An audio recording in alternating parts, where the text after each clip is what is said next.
All right.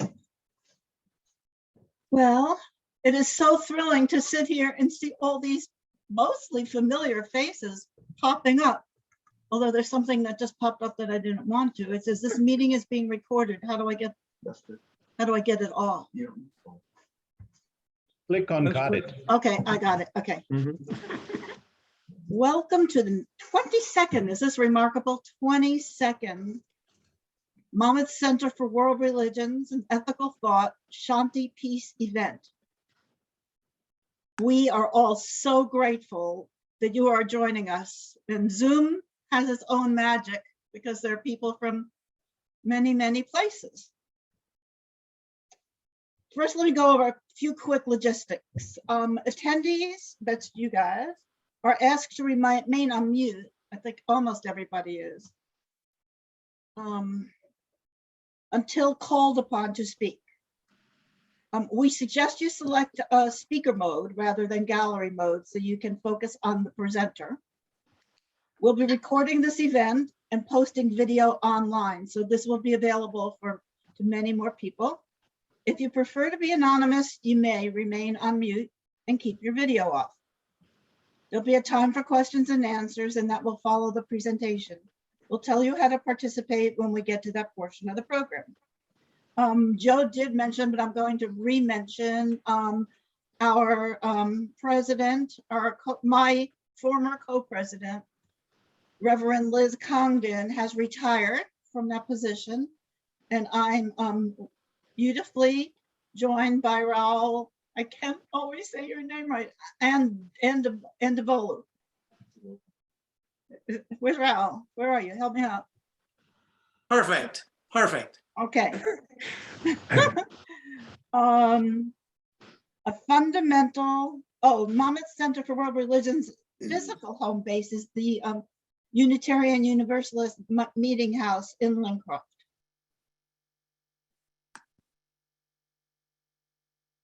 Today represents the kickoff of a several month event, maybe 6 months, of our Peace Poll project. And that's spearheaded by Calvin Chatlos. And Raul will fill us all in more about it during the closing. A fundamental, I have to introduce one other person specifically, and that's Joe Rotoppo, who so faithfully and meticulously is in front of the scenes and behind the scenes, making sure our programs happen. Special thank you to Joe. So a fundamental Monmouth Center for World Religions objective is to create a more harmonious world that embraces differences among people. We work toward this in many ways. Our public events are meant to educate, raise awareness, and provide motivation. Motivation for you to learn more on your own and to look for ways that work for you to consider taking action. Okay, I'm going to say a few words about the Shanti program. We're so grateful. This is a very special endowment from the Chadha family. Many of you have met Roshan Chadha and Ellen Chadha, and some of the relatives are here. The annual peace events were instituted in 1996 by Roshan and Ellen and Bhushan and Subhash Chadha with a dedicated endowment fund in honor of their parents. Siri, Sui, Ram, and Shanti Chadha. The main purpose of the Shanti lecture is to provide greater information about South Asian religions and lesser known religions in the United States, and to foster interfaith dialogue. The emphasis is broadened to include the advancement of peace and religious freedom. Boy, do we need that.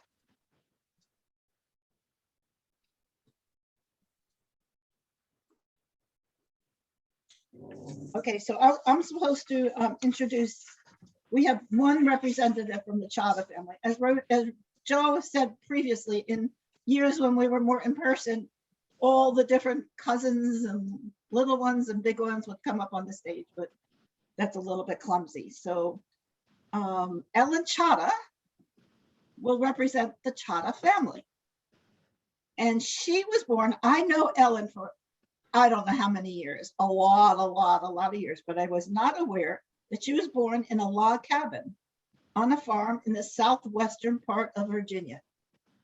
How's that for diversity? She grew up in Martinsville, Virginia, and graduated from Radford College. While at Radford, she met her husband, Roshan, from India. They've been married for 57 years, and after living in New Jersey for over 40 years, are back in Virginia. Ellen grew up in the Southern Baptist Church, but after marriage evolved into a Unitarian Universalist. She's been an elementary school teacher, a hospital social worker, and secretary of the Unitarian Universalist Church in Lincroft. But her most satisfying work, of course, was being the mother of 2 adopted children.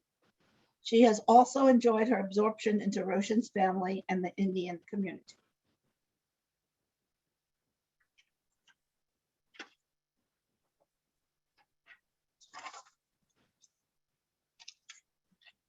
Is Ellen, do you want Ellen to start? Yeah, Ellen, you're on. Okay, Ellen, please. Ellen is showing up as Mary Chada on your screen, but it's really Ellen, and Roshan is with her. So Ellen, please. Thank you, Stevie, for the introduction. I would like to change one thing. Roshan and I have been married for 60 years. Oh, okay. That's from our website. It's a little Right, dated. right. I'm sorry. It's all right. Even better. Greetings, everyone. My name, as you just heard, is Ellen Chada. And I want to thank Joe for arranging the program, working hard to put this together. And also thank you to my brother-in-law and sister-in-law, Bhushan and Tosh Chada, for co-sponsoring the Shanti Lecture Fund. I would like to say a few words about Roshan's parents, Siri Ram and Shanti Chada. His mother's name, Shanti, means Roshan's father was very interested in all children, not just his children, but neighborhood children. He wanted them to get educated and do well in their studies. He supported Roshan to go to England to pursue further degrees. Roshan's mother was the eldest daughter-in-law in the Chada family, and she helped many young people grow up. Before she had her own children, she took care of 3 children in the extended family whose mother had passed away. All of her children, the 5 of them, 3 boys and 2 girls, all received advanced degrees. His mother was a very religious person. She said her prayers every morning before she did anything else. And she was a widow for 21 years. She was the proud matriarch of the Chada family. We honor her today in asking for peace among all people. We are bringing together religion and education when we offer the Shanti lecture each year in their memory. Thank you.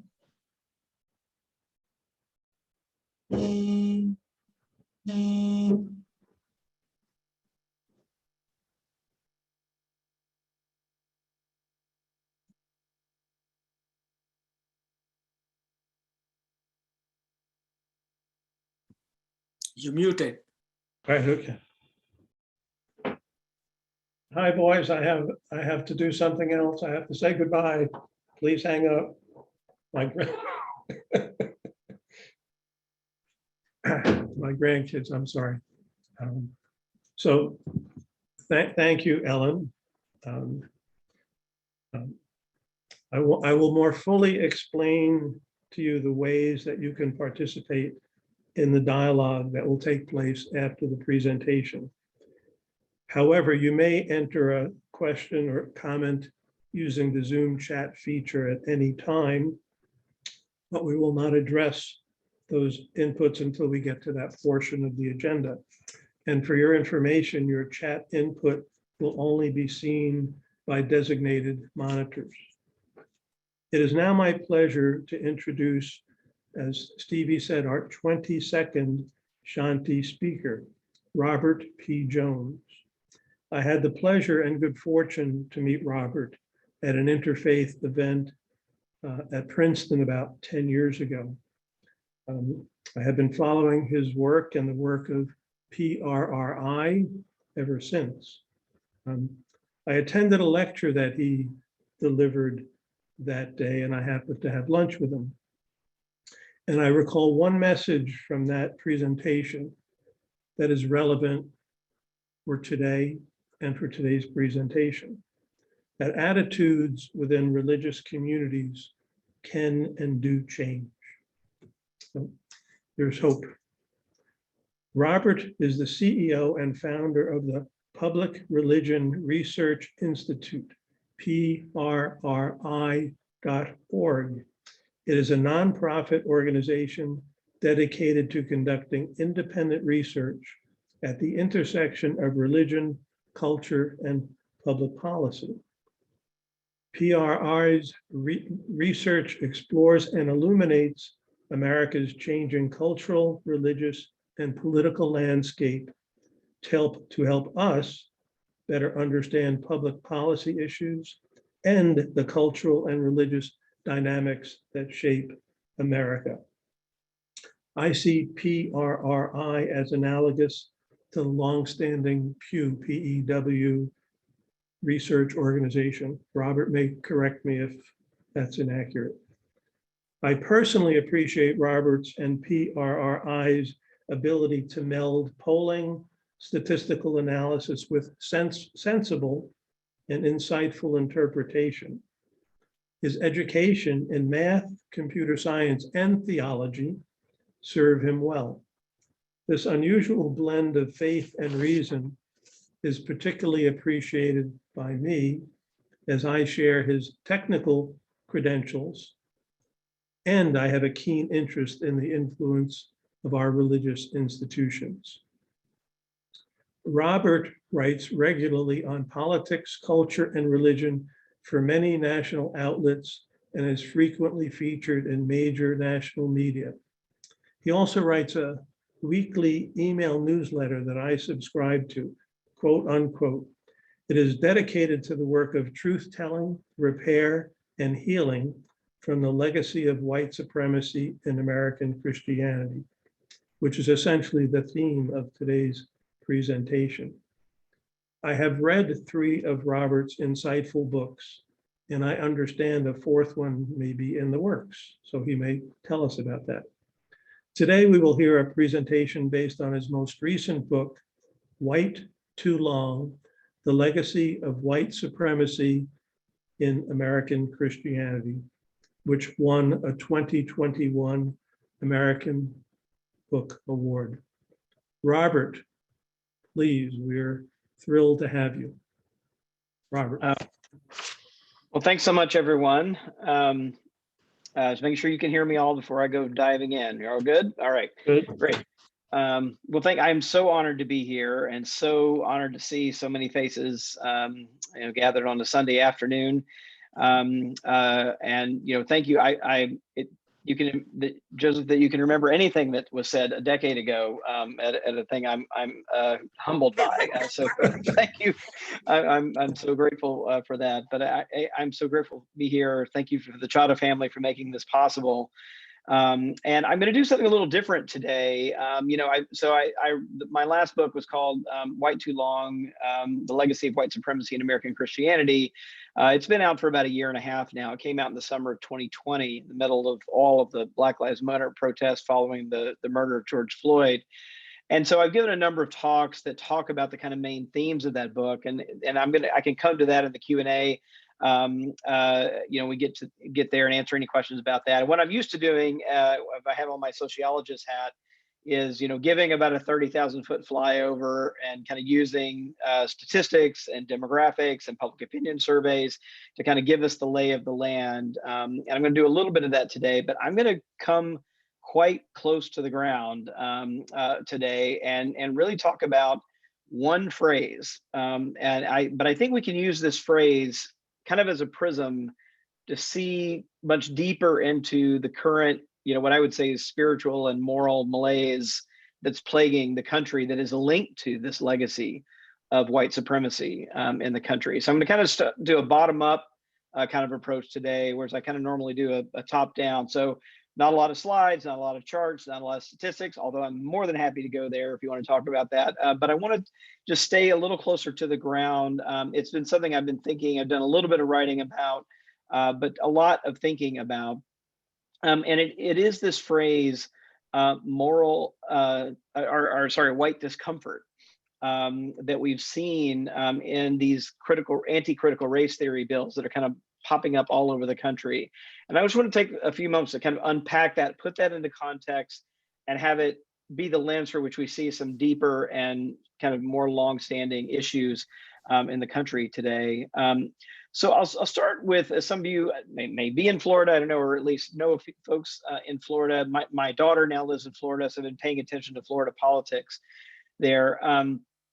There's a bill moving in Florida that really reads like a scene from 1984.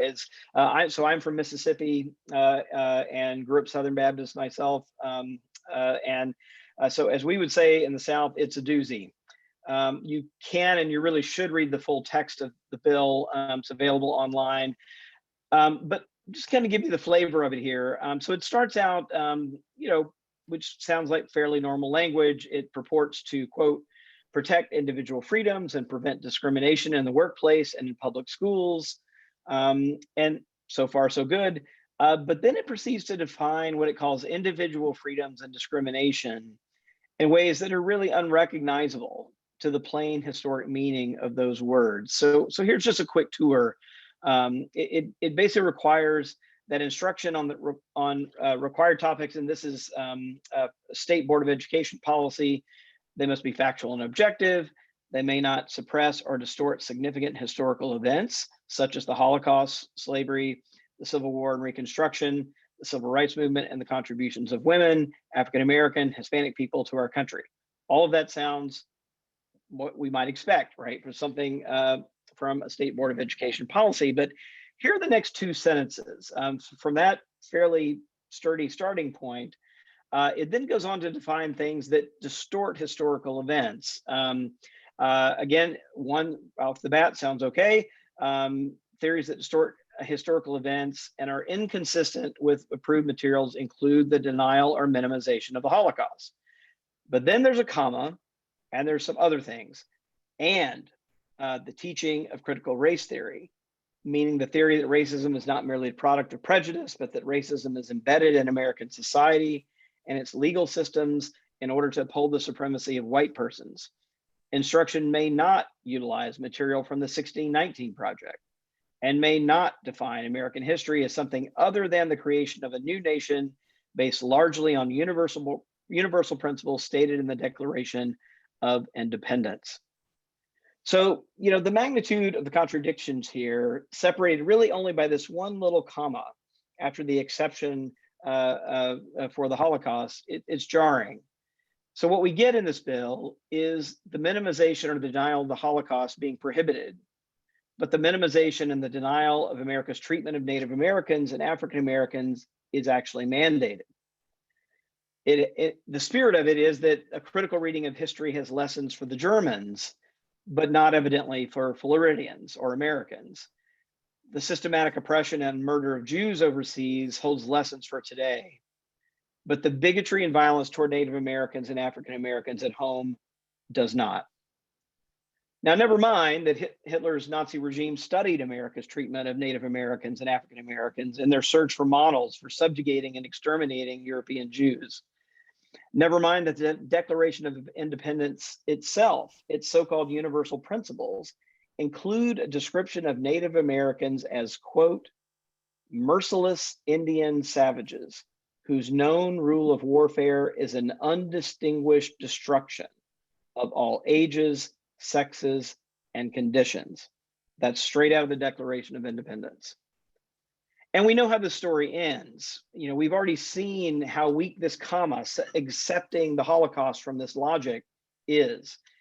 In the midst of the school board hysteria this year, a group called Moms for Liberty, for example, many of you may have followed this, pressed a Tennessee school board to ban the Pulitzer Prize winning novel Mouse, a graphic novel about the Holocaust, from the 8th grade curriculum. But the most pernicious part of the bill is this bizarre definition of what it calls individual freedom, consisting of 8 principles that are plainly written to protect white people. The final one is the most sweeping, so I won't belabor it, but here's the final one of what any individual should not be made to feel discomfort, guilt, anguish, or any other form of psychological distress on account of his or her race. The bill then proceeds to define discrimination under Florida state law as a violation of this version of individual freedom. In other words, this provision effectively gives any single white person veto power over the content of history curriculum in schools or trainings in the workplace. White discomfort governs historical truth. I noted in a piece that I wrote for my Substack newsletter that Joseph mentioned earlier, a piece in October, that this bill shares a common purpose with a raft of other anti-critical race theory bills emerging in state legislatures across the country. In fact, there's only about a dozen states that have not introduced bills that are being promoted as banning critical race theory. So it's worth asking kind of, where did all this come from? And what's really underneath this push, right, to ban white discomfort? So where does it come from? It turns out that it comes from a single conservative activist, a man named Christopher Rufo, who in the summer of 2020, fairly recently, found what he actually called the perfect villain in something called critical race theory. It was something he thought conservatives could weaponize. And he put it this way: this is a quote from him, strung together, the phrase critical race theory connotes hostile, academic, divisive, race-based, poisonous, elitist, anti-American. And he published several pieces about this at the center-right Manhattan Institute magazine, City Journal. And then he got his big break on Fox News with Tucker Carlson. Here is his appeal from Fox News: conservatives need to wake up. This is an existential threat to the United States. And the bureaucracy, even under Trump, is being weaponized against core American values. I'd like to make it explicit: the president and the White House, it's within their authority to immediately issue an executive order to abolish critical race theory training from the federal government. And I call on the president immediately to issue this executive order to stamp out this destructive, divisive, pseudoscientific ideology. The very next morning, he got a call from White House Chief of Staff Mark Meadows, and he was soon on the plane to DC, where he met with Trump and administration officials to hammer out an executive order, which Trump signed on September 22nd, 2020. Then the Fox News machine cranked up, mentioning critical race theory over 1,900 times over a 3.5-month period in the summer of 2021, not coincidentally, as the fall legislative agendas were being set. This is how we get 3 dozen states with similar bills. Most of the current legislation lifts language directly from this executive order, which uses basically 2 things: divisive concepts and this criteria of white discomfort. Now, Biden repealed this executive order on his very first day in office, but it has popped up like Frankenstein, I think, in many ways, or whack-a-mole, and these bills all across the country that essentially cut and paste and resurrect Trump's defunct executive order. Now, at the end of the day, they're really political theater. They're campaign tools dressed up in the guise of legislation. There's simply no evidence that the problem these bills purport to address, and this is the way they're almost all argued for, is that there is some widespread use of critical race theory in primary and secondary education. There's really no evidence that this really exists. So it's easy to dismiss all of this, again, just as kind of political theater. But the conjuring of this idea of white discomfort as being divisive and therefore governing of what gets talked about and what doesn't get talked about, I think is worth kind of asking, where does this come from? What does it mean for us today? Here I'm going to delve a little bit into kind of the context and some of the kind of bigger picture I've covered in my last couple of books. So why are we seeing this strategy emerge now? And I think part of the answer lies in the unique cultural moment we're inhabiting as a country. In my 2016 book, my 2016 book was titled "The End of White Christian America," and there I talked about the changing demographics of the country and how the visceral nature of today's white conservative politics is really driven by its desperate need for new mechanisms for ensuring white dominance and white supremacy amid America's changing demographics, and particularly the loss of a white Christian majority that has only been lost really over the last decade and a half. So, for example, as recently as 2008, if you put all white Christians together, Protestant, Catholic, non-denominational, Orthodox, you name it, they comprise 54% of the population. So that's the beginning of Barack Obama's kind of run for presidency the first time. The country is comfortably white and Christian. By the time Obama leaves office, that number had dropped to 47%.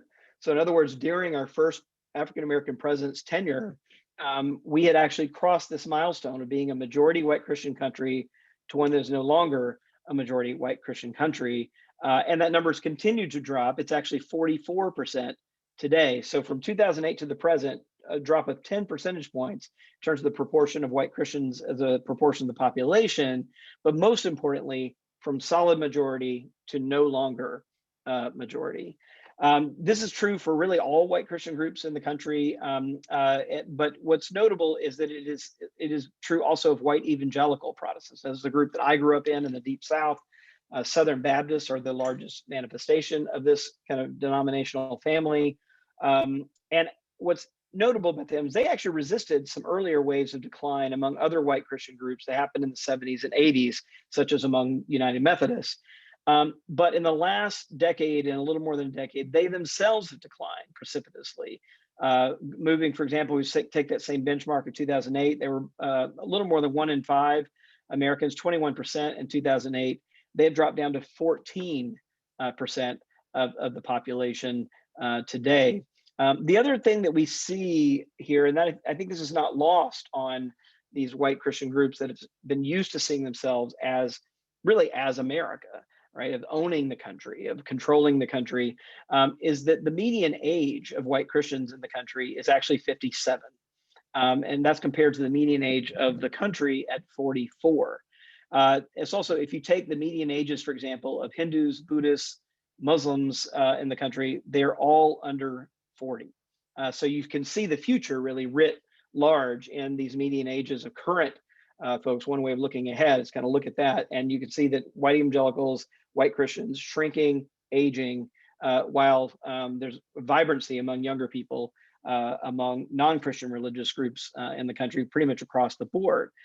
And these changes kind of occur also, and they've opened up a moment of reckoning on racial justice. So this all provided the backdrop for, I think, what we've seen in the last few years. And then in return, we're seeing this major reaction. It's built on a kind of sense of white Christian decline, I think a sense of kind of apocalyptic, literal end of the world as they know it, kind of outlook, the first African-American president, and then the demands of racial justice that have been rising up in the last couple of years, particularly after the murder of George Floyd and the Black Lives Matter movement. But what about this language? Just take a little bit about the language. What does it mean to say that the avoidance of discomfort, particularly by those who represent the country's dominant race and religion, is constitutive of individual liberty as defined legally in a law? What does this mean about the health and the mindset of white Americans, and particularly white Christians, who are the biggest champions of these bills today? And I'll just use a couple of analogies. You know, Florida's a big football state, as was Mississippi and pretty much the whole South. You know, one way I think of this is like, what kind of if we took this measure of the avoidance of individual discomfort and we applied it to Florida's, not just to Florida's teachers, but to Florida's athletic coaches, what would happen? What kind of football teams would Florida schools produce if players could argue they were being discriminated against if they were made to feel uncomfortable? I played competitive soccer all the way up through college. And, you know, I remember having a coach that, you know, really took great joy in discomfort of players on the field. And he would say things like, it's time to run. And if anyone dared to ask how many laps or how long, his regular response was, well, until I get tired. And that meant often pushing through like this wall of fatigue with no end in sight.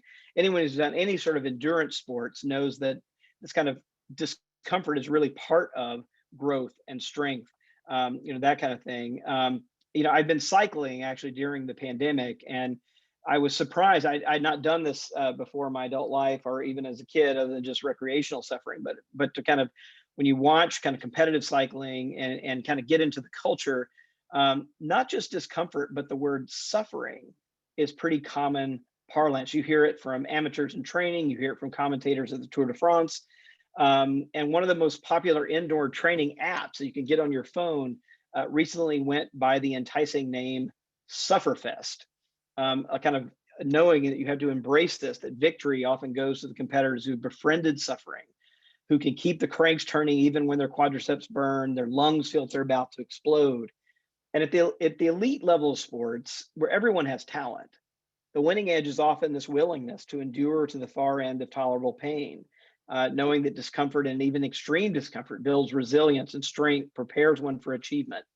Now that's sports. You might say that doesn't apply as well, but what if we really did think about this in terms of parenting? If I have two kids, what kind of children will we have if we never wanted them to feel discomfort?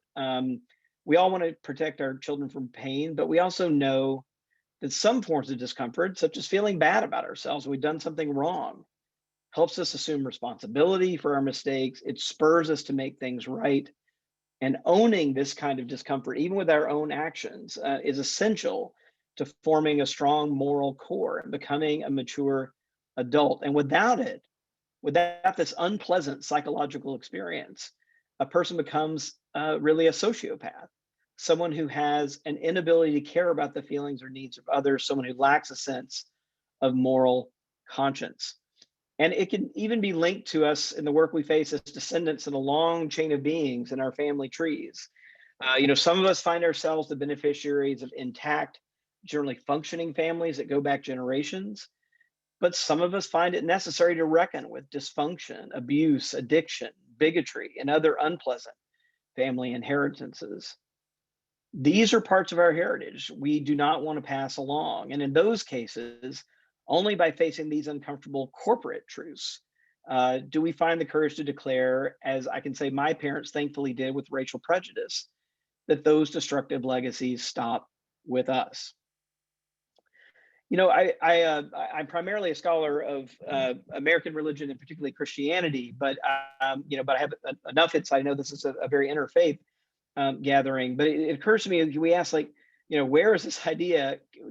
Can the idea that we should be comfortable find much quarter in any of the world's religion? I think the answer to that is kind of a resounding no. The central insight of Buddhism, right, is that life is suffering. Familiarity, not only with one's suffering, but the suffering of others, is essential to developing compassion and wisdom and a way to live an authentic human life. In Islam, the concept of the greater jihad, although it's widely misused and understood, refers to a great internal moral struggle, the struggle against sin and to live in a virtuous life. It's the very antithesis of psychological comfort.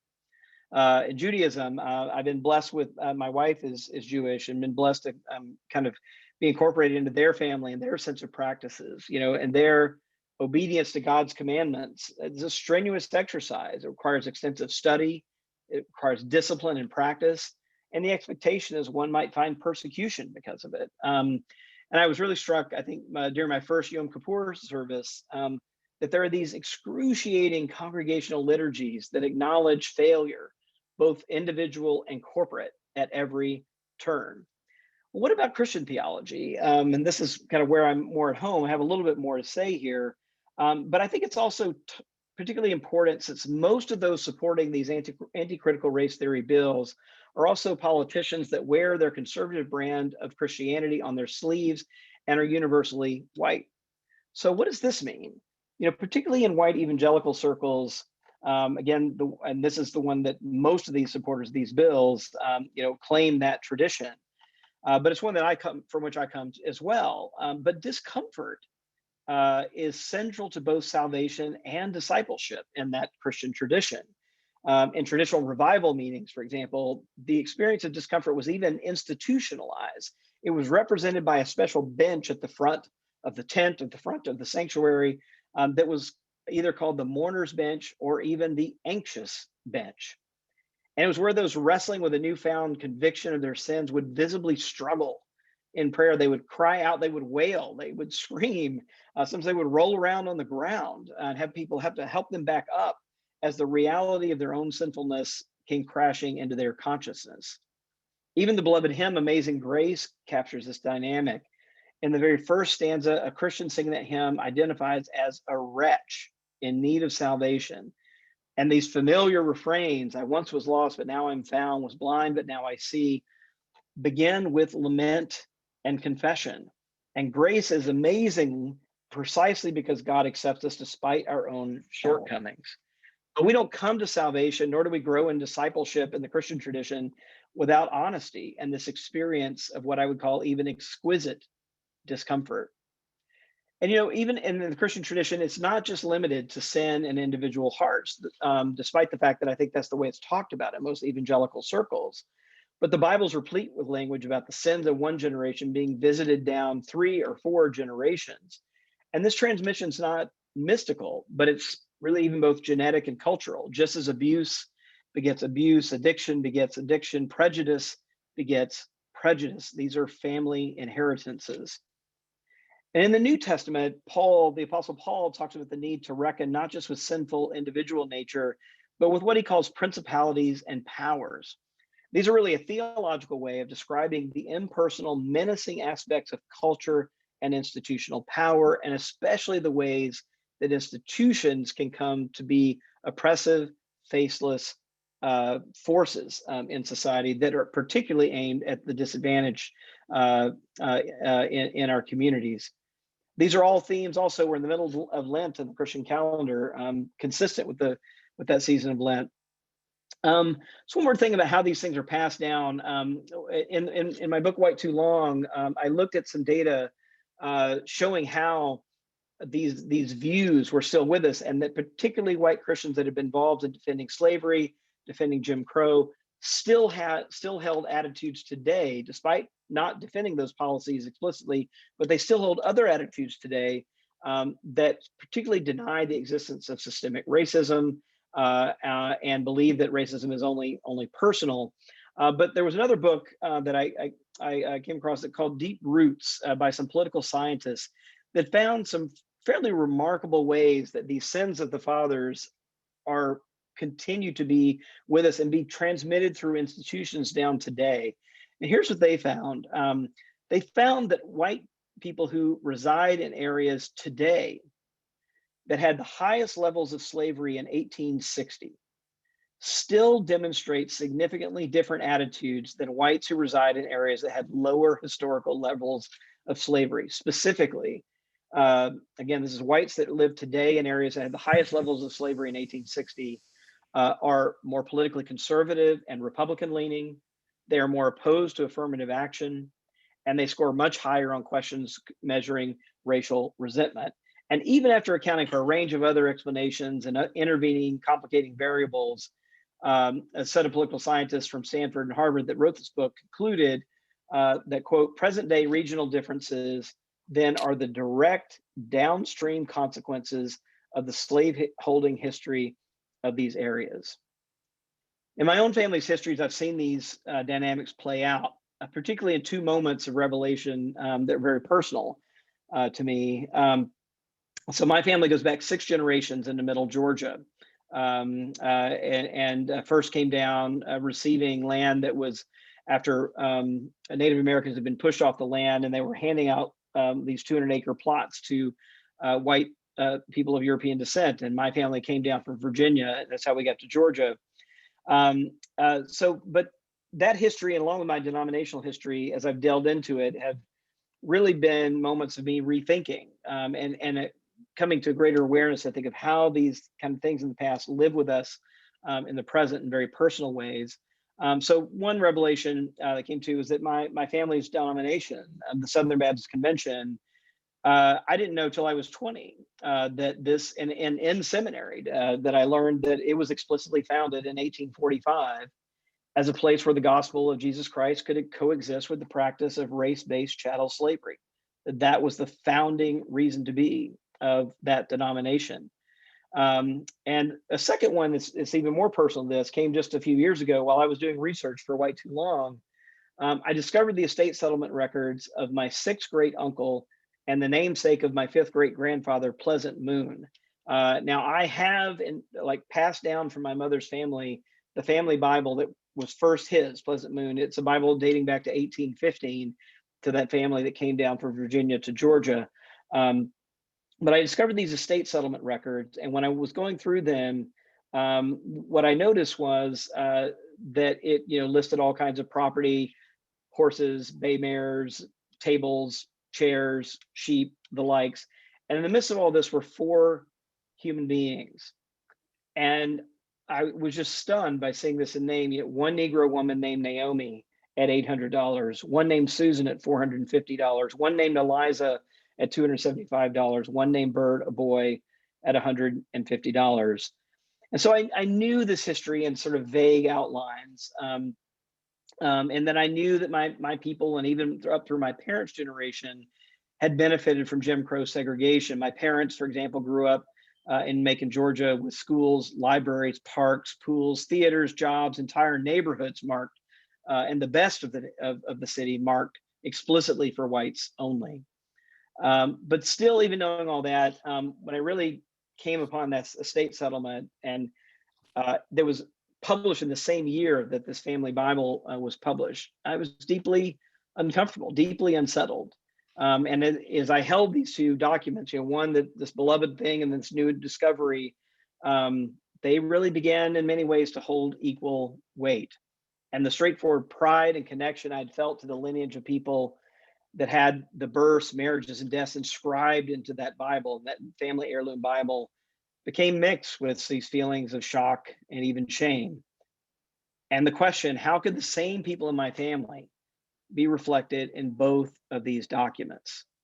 And I think that question, is what's really at stake for many white people and white Christian people in the South, not wanting to know that they have to ask that question to themselves. With that experience, discomfort is really an impotent word to describe the emotions that those dueling histories have generated in me. But wrestling with the truth of this history has not been debilitating. And I think that's the biggest point here. But it's been a source of personal and spiritual growth. It has freed me from the delusional fantasy of goodness that we white Christians feel compelled to defend in virtually every narrative about ourselves and our country. More importantly, holding a more truthful understanding of the history of my family and my faith and my country has given me more agency, not less. So this assertion in these anti-critical race theory bills that white people should not be made to feel uncomfortable because of their race presupposes that unpleasant truths are always debilitating. It also assumes that the inevitable result is that white people will simply feel bad for being white. But these desperate measures fail to imagine the transforming alternative I discovered along this journey, and the only alternative that will allow us to live into the promise of a multiracial democracy. The discomfort didn't make me feel bad for being white. It gave me the critical distance that enabled me to continue freeing myself from the power that whiteness has held over my family for generations. And if we white Christians can muster the courage to walk in its company, discomfort with our racial history can in fact be a sacred and saving gift. Very nice.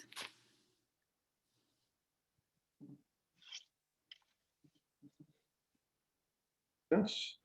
So if folks know, you can either clap, or if you're muted, do jazz hands. That's something I learned as a Zoom way of recognizing something you appreciate. So it is now your turn, you the participants, to join in the dialogue. First, let me point out 2 civil discourse guidelines, something that we pride ourselves in and try to do and get it right most of the time. Okay. First, be brief. Please ask only one question or raise one issue at a time.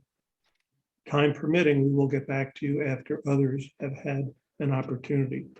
Second, be respectful. In particular, if you happen to feel especially passionate about an issue, which is fine, but before speaking, take a deep breath, slow yourself down, and think about how to express yourself with interest, caring, and a healthy dose of humility. I will suggest to each of you that this technique is not only useful in dialogues of this nature, but it can really be helpful in your own personal life when you're dealing with people you love on sensitive subjects. So take that deep breath and think. Lastly, we are a 501(c) organization, so we are obliged to avoid partisan politics. So please don't make mention of any politicians or parties. We will likely choose not to respond so as to avoid going where we don't want to go. So there are 3 ways that you can make a comment or ask a question. First, we will work our way through the Zoom chat inputs. Madhav, if he wants to say hi and raise his hand, will monitor the chats. If your input is long, you may simply type, "Please call on me." After we work our way through the Zoom chats, we will allow you to use the Zoom raised hand feature, and that will be monitored by Ari. If Ari would say hello and wave his hand. How do you do this? Well, on my Zoom screen at least, and it may differ for you, I'm sorry, you click on the reaction tab located at the bottom of your screen, then click on the bottom icon, which is a yellow raised hand. If I can, reaction, raised hand, okay? And then you can, after you're done, please lower it. Okay. And lastly, time permitting, you may raise and wave your physical hand. Please make sure your video is on so we can see you.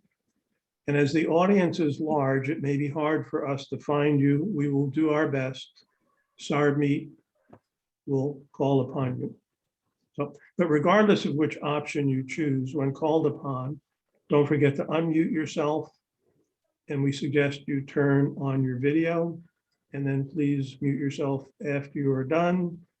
And lastly, this may be redundant, but we reserve the right to ignore any input that we deem is out of bounds. Normally this doesn't happen, but it has happened. And Ari will give us a 5-minute warning at 4:45, and we'll have some short closing remarks. So let us go through the chats. Madhav, please. But there are no chat questions at this time. So Oops, I see 2, 3. how come I don't see? Well, I could read, let me read them then. Okay, well, Okay. I'll Please do. handle it. I'll handle it. Okay, so Okay, all right, well, sorry about that. Then. that's okay. So, question from Jerry Godby here. Under the Florida law, can a person of color claim discomfort if the curriculum ignores the facts associated with white supremacy and how it has affected the formation of our country? I presume that may imply discomfort on the part of those who are not white. Robert? So the answer to that is technically yes, but if you read the context and what counts, it really is anything that would go through raising the like systemic injustice, the way that injustice has gotten into our laws. I mean, all the stuff that the civil rights movement was kind of pushing on, that stuff would actually be ruled out of bounds as a divisive concept. And I think that's what's so dangerous about the law, is that it defines divisive concepts as anything. Basically, it is an attack on the whole idea of systemic injustice or systemic racism. And so that becomes a divisive concept, because then it implies that an entire segment of society has gotten behind this law, and that it has become part of, and it's also a defense really of American innocence, I think, is the other thing to say, is that anything that impugns the United States as being anything but morally pure becomes a divisive concept in the way that this law is written. So technically, yes, but the kinds of things they would want to raise, I think would have very much difficulty getting it off the ground, in terms of the law. Okay. From Christine, how do we get the word out on a large scale that facing our white discomfort is a key first step in reconciling racial disparities in order to make progress? Yeah, well, that's a hard one. I mean, I do think it's worth noting. I think one thing that gives me some hope is that I think what we're seeing is a clear reaction to progress, right? And we've seen this over and over in American history. Whenever there are advances in civil rights, there's always a counter movement organizing to push back. And that's the way I actually see this effort, is that it is no coincidence, right? So when does this executive order get issued by former President Trump? It gets issued in the fall of 2020. Well, what happened in the summer of 2020, right? National, international outbreaks of protest in support of Black Lives Matter, right? So it is, I mean, it's just, you don't have to work very hard to connect that dot, that it's a pushback there. And then the other thing to say is that the other good news is that this is really more of a well, the beginning, I'll say this, the beginning of this is very clearly a manufactured outrage, right? You can actually see, there's a place on my Substack newsletter, I actually have a chart where I show the mentions of this on Fox News and the upward swing of Google searches that correspond almost 1-to-1 across the summer of 2021, right? So this the executive order happens in the fall of 2020. Momentum kind of picks up in spring and summer 2021. You can actually see the number of mentions on Fox News goes up. In August, it was mentioned 900 times in the single month of August on Fox News. Critical race theory was, right? So it's just a kind of manufactured outrage at that level, but then it gets picked up, right? So it gets picked up. For example, I'm from DC, just down the road in Virginia, right? It gets picked up in the state governor's race in 2021 as one of the key campaign segments there, our campaign strategies there. So it has legs. I think the thing to do is to try. I mean, what I tried to do in this piece was really just expose the kind of ludicrousy of the idea of discomfort, right? As if education, athletics, or anything that we experience in life, right? We're not going to be fully formed human beings, right? If we're not kind of confronted with some kind of discomfort. And I will say too, that if we don't address that, we're going to see more of, I mean, it was really the same logic that got that Moms for Liberty group in Tennessee used. They didn't cite critical race theory, but they did cite that they weren't comfortable with this book about the Holocaust survivors. It was Pulitzer Prize winning book, but they were uncomfortable with it for their 8th graders, and they prevailed in that Tennessee case. So I think it really does have to be about not just sort of pushing back on the issues or at school boards themselves, but I think the very underlying moral logic of it flies in the face. If you think of our great world religions as kind of wisdom traditions, it's kind of why I did that brief rehearsal. I mean, there's not a single kind of major world religion that I can think of that would endorse some idea, right? That education in particular is supposed to be a comfortable thing, right? And then we're going to end up with morally formed, a next generation of adequately morally formed beings without them confronting anything in the past that, and particularly for white kids, that they're given the key to say, yeah, no, that makes me uncomfortable. That's gonna, it's gonna leave us in a pretty dangerous place. So, but I think speaking out about it and not treating it as a fringe thing, because as I said, there's only 12 states where legislation like this has not been introduced. I mean, so it's 36 states that have some form of legislation moving somewhere. And I think we'll continue to see it in the midterm elections be kind of a weapon. And so I think this is the year, right, where I think it has to be a more broad resistance, not just to the tactics, but to the underlying, I think, moral logic of the whole thing. An aside, it turns out I'm the only one who's getting the chat, so I will take care of it. That's not how I thought I set it up, but that's okay. And just John Gallant, I'll get to you in a second. Wait 1 second. Sarbjeet will call on you. I want to kind of do a follow-up while Sarbjeet's looking for you.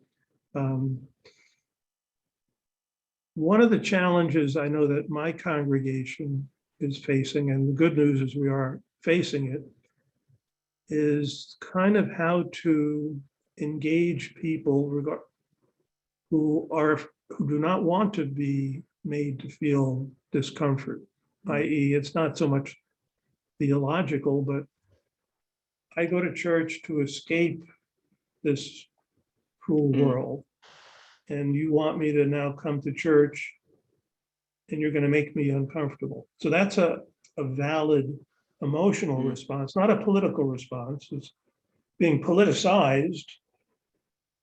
What are your thoughts on how to make the invitation softer, more effective, I guess is the key thing. It's a challenge. And yeah.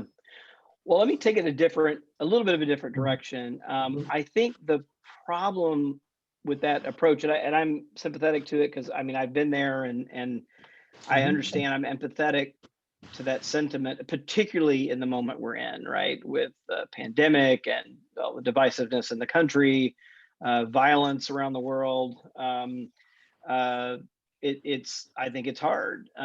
But here's the thing I think that response misses, and that I missed for so much of my life.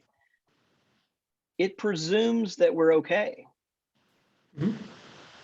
Right? It presumes that we're actually okay the way we are, right? And that this other work is optional. But if we think I think this is one of the key insights from White Too Long, is I just was completely stunned by how deeply embedded these basically, what are white supremacist assumptions that basically white lives matter more than others, right? You got to boil it down. Just this basic idea: the best parks in the city should be for us. The best libraries in the city should be for us. The best schools, the best houses. Non-white people can live near those industrial areas that are prone to flooding and pollution, right? That's just fine with us. That has really, there's just undeniably, that has been the attitude, right, of a majority of white Americans. If it had not been the just fine with a majority of white Americans, it would have been otherwise. And so I think taking that seriously, and what does that mean, right? It means that we, and I'm talking here as someone who grew up identifying as white and Christian, it means that we are sicker than we know, right? And that we really have to take that on and take that seriously. Now, I mean, again, there are resources within all traditions, right, to grasp that fundamental truth that we're not as well as we think we are. And so why do you sign up for that? I mean, I mean, like many of you, or some of you at least, I had a bout with cancer in 2011. I was diagnosed with stage 3 colon cancer, and it was pretty iffy there for a while. And the regimen is surgery and chemo and like the whole 9 yards. And you face that and you think, well, God, and sometimes in the middle of the chemo, you feel like the treatment may be worse than the disease. But you put up with it, and you stay the course because you think there's going to be help on the other side. And I think the biggest problem is that, if we take most of the traditions of predominantly, religious traditions that have been inhabited by predominantly white people in this country, we have all said a collective blessing on white supremacy throughout American history. And if we don't think that has affected our liturgy, our theology, our practices, our prayers, even which texts we read, which ones we don't, like, we're fooling ourselves, right? I mean, it is meant that most of our traditions have been by design developed to be compatible with this other way of living, right? That assumes that all this stuff should accrue to us in ways that it doesn't accrue to others. And I think we really have to just take that indictment seriously. The phrase "white too long" actually came from a James Baldwin quote, where he, I'll put my hands on, I'm going to read it here because I think it's really worth reading. But he was writing after the assassination of Martin Luther King Jr., and he was just in dismay that there were not more white people, and particularly white religious people, standing up, right, and saying, okay, enough, right? So Bobby Kennedy's been killed, Martin Luther King's been killed, and there's still not a massive uprising of white people on the side of the civil rights movement there. And he writes an op-ed to the New York Times, and he's just really distraught about the lack of action, the lack of response, again, even among, as King was distraught about the kind of, so-called white moderates, right? I mean, that was King said that was kind of the biggest problem for the civil rights, was not the people throwing bricks, but actually the white moderates. So here's what, and this is what has really stayed with me, and this is where the term "white too long" from the book comes from. But this indictment by Baldwin, I think, has not really sunk in to most white religious people in the country, where they can think, well, actually, we don't need to do this. It's a good thing if we did it, but it's okay if we just kind of stay the course. But I think it's hard to think that if you take this indictment seriously. So here's Baldwin, 1965. I will flatly say that the bulk of this country's white population impresses me, and has so impressed me for a very long time, as being beyond any conceivable hope of moral rehabilitation. They have been white, if I may so put it, too long. They have been married to the lie of white supremacy too long. The effect on their personalities, their lives, their grasp of reality has been as devastating as the lava which so memorably immobilized the citizens of Pompeii. They are unable to conceive that their very version of reality, which they want me to accept, is an insult to my history and a parody of theirs, and an intolerable violation of myself. It's good. I think that what I take away from that is those of us who are tackle this issue, we're going to have to deal with our discomfort for dealing with the discomfort around us. I think is maybe. So maybe we'll call, Sarmi, can you find John Gallant, or is John just able to speak? This is John. Can you hear me? Yeah, good. We can see you too. Good. Thank you. So thank you so much for your presentation. I thought it was very good. And while I agree with the overall thesis that I'm getting a lot of feedback, is that okay? Can somebody mute? Okay. While I agree with it, I'm still getting a lot of reverb. Someone on a phone is Joe, not muted. can you mute everybody else? I think that's the only way to get rid of it. Okay, so let me try again. Okay, so while I agree with the thesis that discomfort can be a growth experience and it's something you can learn from, I'm also thinking about a different thought and how to incorporate that, which is a fundamental principle of psychology, social psychology, is something called the venting myth. And I don't know whether you know about that.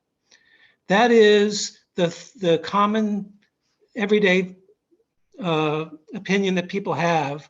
When they get angry, the thing to do is to vent that anger, and then they'll feel better. And it turns out to be a myth.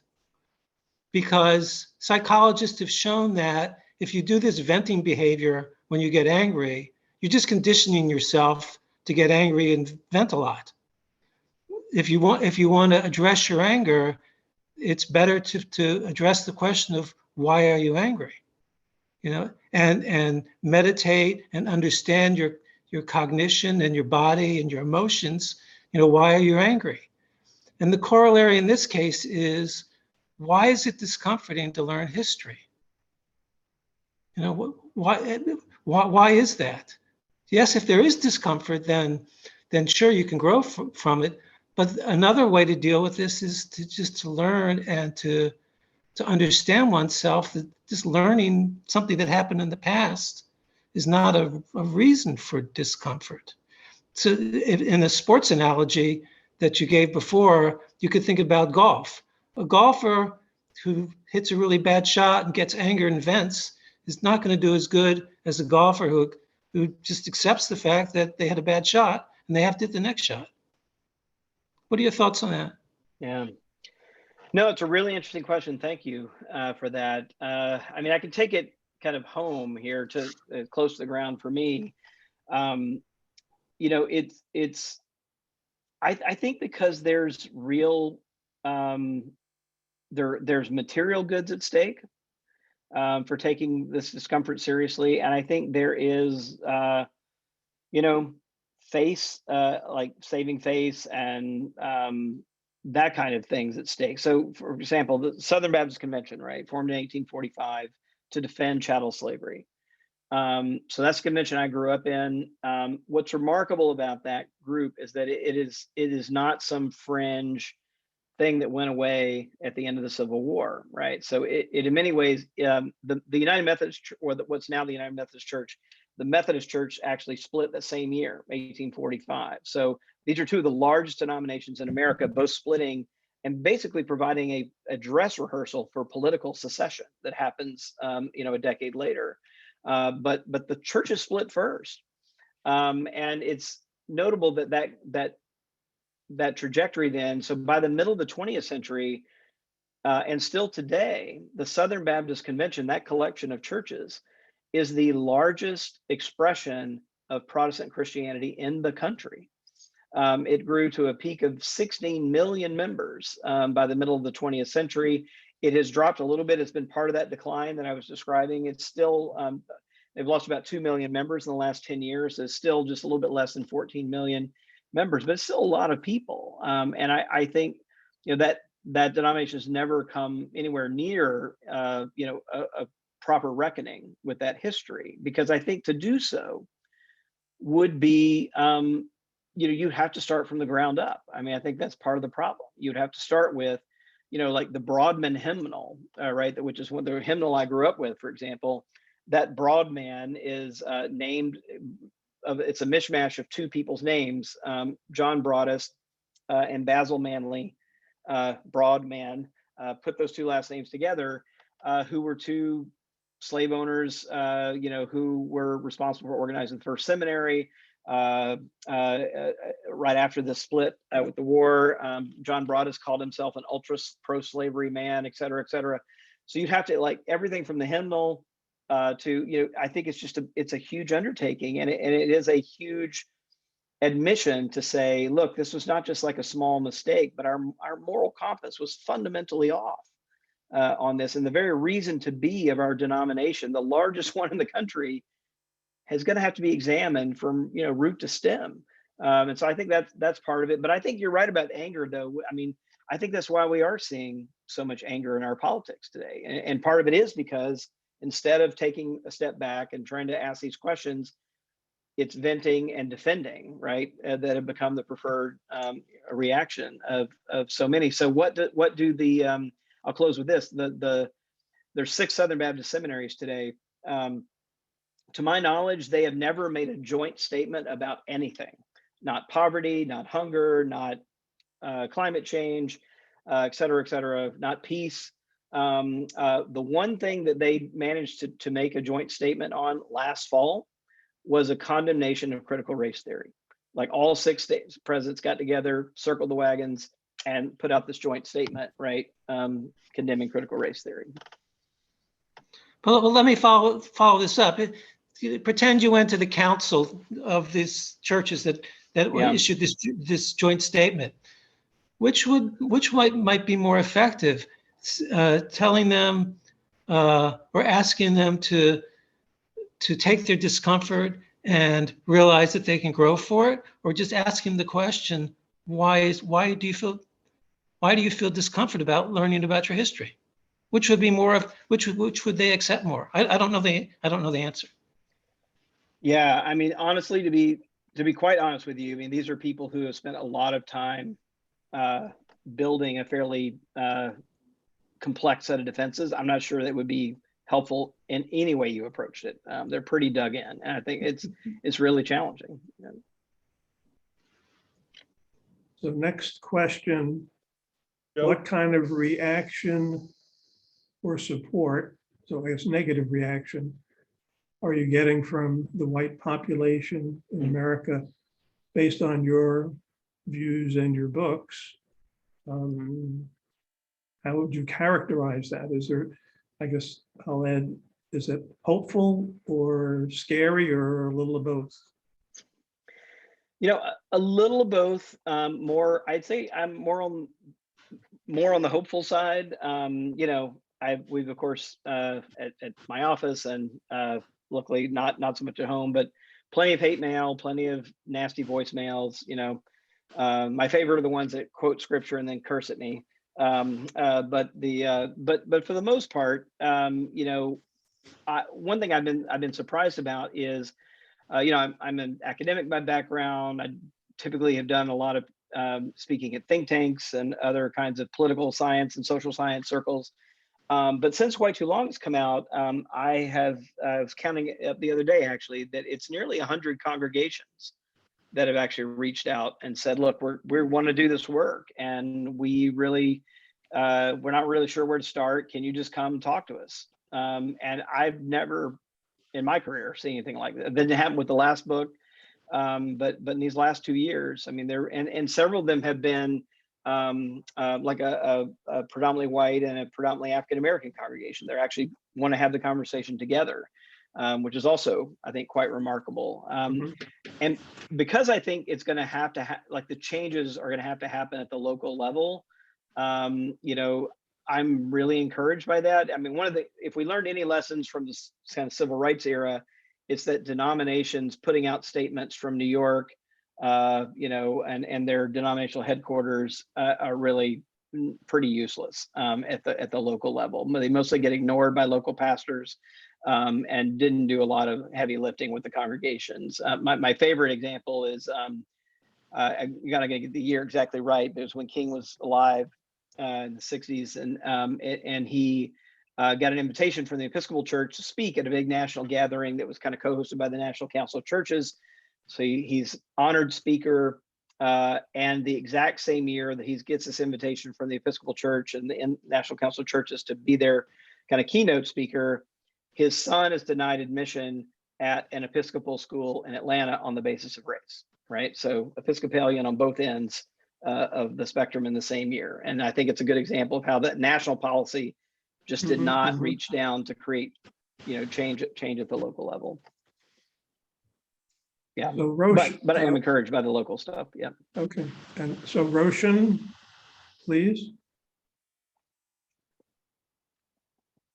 Hey, Joe, can I just jump in? Yeah, please. There's been a lot of hands that have been held up, Zoom hands. Should we not give them a chance? Almost. Okay. Yeah, so that's next. There's a few more chats, then we'll go to the Zoom hands. Oh, okay, fine. I get it. All right. Okay. So Roshan, you did both a chat and a Zoom hand, so. Robert, this is Roshan. I grew up in Gandhi's India.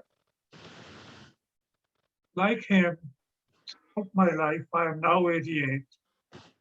I have never figured out what is the theological foundation of treating the other badly. I don't understand it. How the evangelical church continue to practice values which are averse to Christ's teaching? Yeah, well, I've written a fair amount about the whiteness of Jesus. And I think this is actually one theological key to understanding how this goes wrong, in many white circles. I mean, still today, I mean, I was invited to Baylor University just 2 weeks ago, speaking there in a chapel, and the theme of the theme, to their great credit, was racism in the white church. Like that was the theme, hosted by a Baptist college, but in this historic chapel up behind me, and I was speaking in a chapel, but up behind me in stained glass is a big stained glass picture of a white Jesus, right? And so this contradiction still lives with us in so many spaces. And it makes a lot of difference. I think most white people dismiss, whether that makes a difference or not. But the only in my book, White Too Long, the only image that I have in the book that's not a chart with numbers on it is actually an image from the prison journal of Dylan Roof. Now he is the guy who gunned down those worshipers at Mother Emanuel AME church in Charleston. And what got a lot of press is that he wrote out this kind of white supremacist, racist screed, in his journals. But what did not get a lot of press is that interspersed with all the text about, white people rising up and killing Black people all over the country, is all these Christian imagery, crosses, doodles that were Christian in nature, and several that were full pages in the journal. And one of the ones that was a full page in the journal was a white Jesus emerging from the tomb, right? A kind of resurrected white Jesus that he saw, right, as a symbol of white supremacy. And he was also not someone who was a stranger to actual churches. Like he actually grew up in a ELCA, Evangelical Lutheran Church in America. It's a mainline Protestant denomination. It's not a fringe. It's not an evangelical denomination. He grew up there, was a regular member, went through confirmation classes. So he was formed in many ways in this tradition, but there was nothing in that tradition that gave him this push off, right? That white Jesus couldn't so easily be incorporated into this white supremacist worldview. And so I think, again, it's this stuff that it just hasn't been really properly interrogated, particularly in the American church, but also Western European churches, in a way that, I mean, I have a line in the book where I say, look, if you ask most white Christians today whether this is against the teachings of Jesus, like you say, they would say, of course, slavery was against the teachings of Jesus. Of course, segregation was against the teachings of Jesus. But the hard truth, if we look historically, is that, the way I put it in the book is that the light-skinned Jesus that most Christian congregations historically conjured in their own congregations was not only indifferent to slavery, to segregation, but he actually demanded it as part of what it meant to be Christian. And it was fully integrated into a Christian worldview. And I think that's the difficult thing to really put our arms around and admit. But, again, I think it's fundamental to admitting that truth if we're going to get anywhere in the future. Thank you. So I'm going to manage the Zoom raised hands as well, since the numbers are manageable and I'm able to do it. So let me do that. We have 3, and after that we'll shift gears to the physical raised hands, which Sarmeet will manage. So Ricky Kashtan, you have your Zoom raised hand. Please unmute yourself and speak. Hi, thank you so much.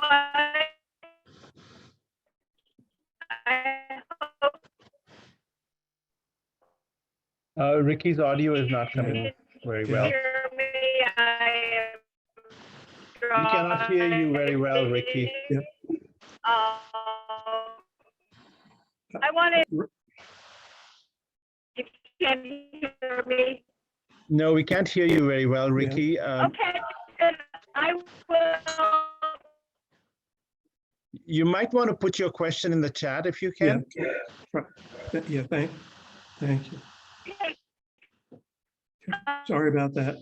So Sondra, S-O-N-D-R-A, Sen. So often listen, just listen. Thank you.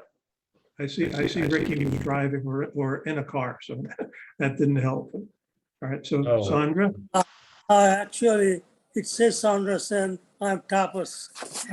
Okay, sorry, okay. But I too was born in India where my respected soul brother Roshan was. So that's why I'm here.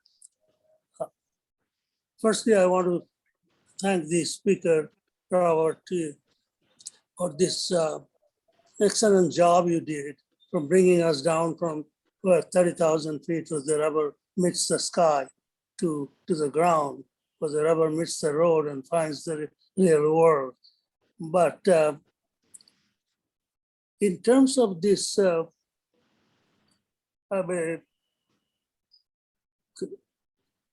one side, you talked about this racial hatred, prejudice, and how it is just damaging the whole society and the world. And to the other side, the word you used, which really I like very much, moral conscience. If we have to make that journey, what kind of interventions, whether it's social, political, religious, educational, what have you seen really works? Yeah, well, I'll thank you for that.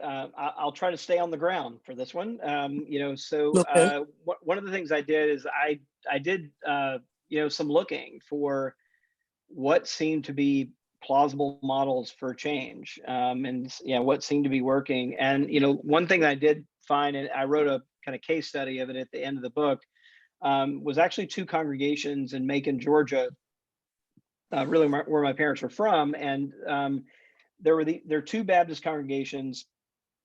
What's remarkable about them is they actually used to be one congregation. So in 1820, they were a single congregation of white enslavers bringing slaves to church with them. That was their history, right? And the African American church got their own independence after the Civil War, and then they basically ignored each other for 150 years. And they are literally around the corner from each other. You can see one steeple from the other. You can like throw a golf ball from one parking lot to the other. I mean, they're really close by, but just no interaction, anything. And in 2014, the two pastors basically got together, had coffee, and just said, like, well, what are we doing, right? We had this history. We're right here in the same block of the city. Like, we should do something about this. And they basically started into a very slow process of just not trying to merge the churches, but trying to just build community between the two churches. And it meant, I mean, this will not surprise people like you, but what brought a lot of them together was food. So they started having meals together, right? It wasn't like services. It wasn't even overtly religious. It was like, how can we have just a space, build space and fellowship around a common table. And they did things like, Easter egg rolls for the kids on this kind of grassy park that's near both churches, and began to slowly build some things. And they have now built in where they're doing some worship services together. They both went to visit the Monument for Peace and Healing in Montgomery, Alabama. That's that national memorial for the victims of lynching together. And if you know churches in the South, for a white church and a black church with that kind of history to be able to have enough stability in their relationships to go on a trip like that together and come back and talk about it is quite something, right? In terms of healing and telling the truth about where they've been and where they might go. So I think it's in stories like that, and again, these other congregations I've talked to that are on their own journeys, and it's being driven at the local congregational level and in their own communities. I really think that's what it's going to take. It's very much a bottom up, approach. Thank you. So one chat input that I'll read to which is consistent with what we've heard, is the Presbyterian denomination, which I am part of, also split in 1861 because of slavery. So it's, again, more universal. So I will now call upon Roberta, who identifies herself as she, her, Lenni Lenape, Pennsylvania. Well, Lenni Lenape land. Oh, land, okay. Is the land upon which most of us here on the East Coast live. Well, so certainly in the Northeast. I wanted to say I really appreciate you interrogating your Southern heritage and, you know, looking at what the biggest denominations and looking at all of that. My concern is, as a Northerner, is that it's very easy for Northerners to say, white Northerners to say, oh, well, that's not quite our history, because we've not done the same kind of interrogation of the white church. And, you know, fundamentally, once the South was decimated, it was the people of the North who imposed all kinds of economic policies, drew out of the, drew resources out of the South, demanded resources out of the South that fueled the industry of the North, and that perpetuated then everything and reinforced and reestablished everything in the South. And so I think that what I would like is to hear you reflect on some interrogation of the Northern Church, and also to know of other resources that have done, this level of work you're talking about. Yeah. No, thank you for that. That's really important. So yeah, I've been talking a lot about that's kind of my family story, but in the book I do take it out to because one of the more remarkable things is that this legacy, as you say, isn't just a Southern legacy. It isn't just an evangelical Christian legacy.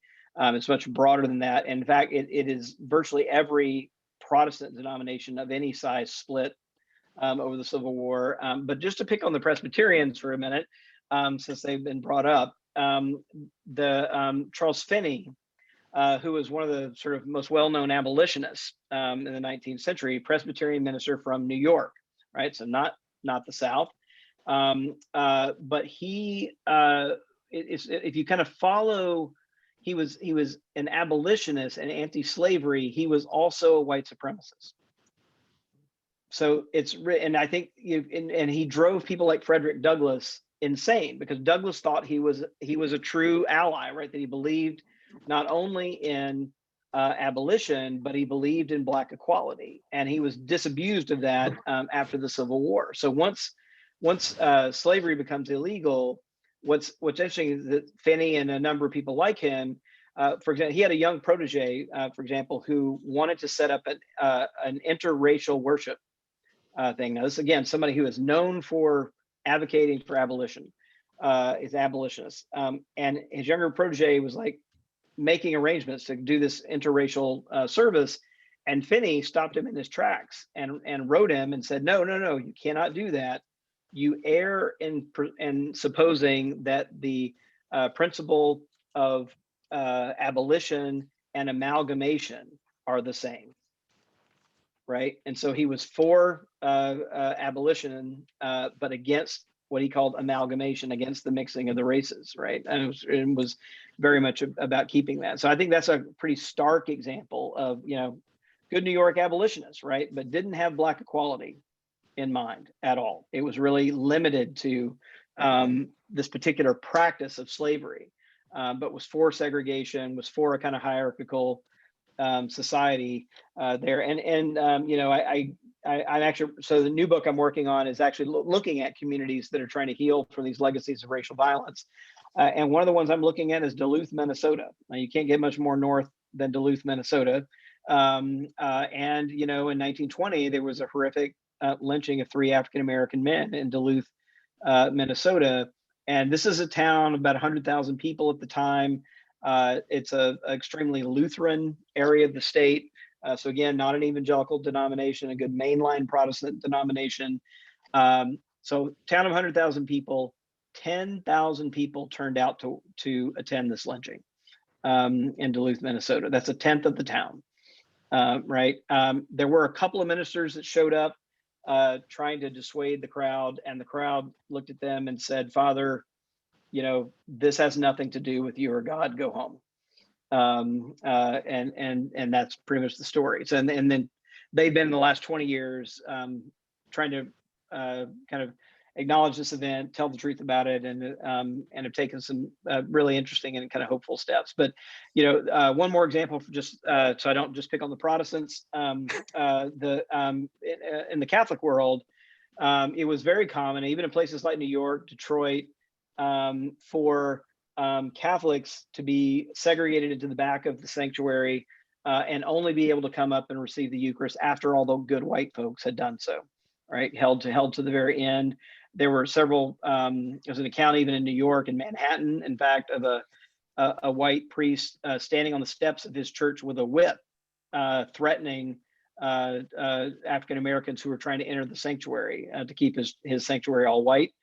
And even in Maryland, where I live now, Archbishop Carroll, first archbishop in the country, when he first wrote a report back to Rome, talking about, and this is in the 18th century, kind of the early Catholic institutions in Maryland, he reports back that nearly 1 in 5 Maryland Catholics, this is like 1780, that nearly 1 in 5 Maryland Catholics are actually enslaved people that are either owned by white Catholics or white Catholic institutions.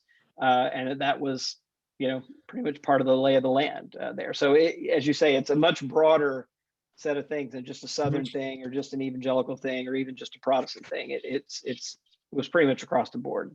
Right. Right. It's been a little easier for the North to kind of attribute it to the South, but that's part of the challenge. I have one more chat input, and then we'll go to the physical raised hands. So this, I'm not sure if this is a new question or give you another opportunity to take a crack at it. Is the discomfort the same thing as denying the truth, not just of history, but what is happening every day? That's a straight to the point question. You know, I have said that I'll connect this to the last question too. Even in the North, I mean, there's not a city in the country of any size that does not have a history of redlining, right? This practice of reserving areas of the city for white people and other areas of the city for people of color. You know, even today, right, you can see those boundaries. They're usually railroad tracks or a major thoroughfare, and they just literally drew the line. And there was kind of a big conspiracy from the federal government all the way down to local real estate agents. A great book, if you haven't read it, The Color of Law, that really documents you know, this practice. And it's Detroit, Chicago, New York, LA. You know, it's not just Birmingham and Atlanta. I mean, it is really across. It's a federal, you know, policy that applies across the country. And so I think, you know, there is a kind of willful ignorance that I think you have to have, you know, to not look and to see. Because it's just straightforwardly evident. In Baltimore, you know, just right up the road from where I am, there's a couple of zip codes in Baltimore.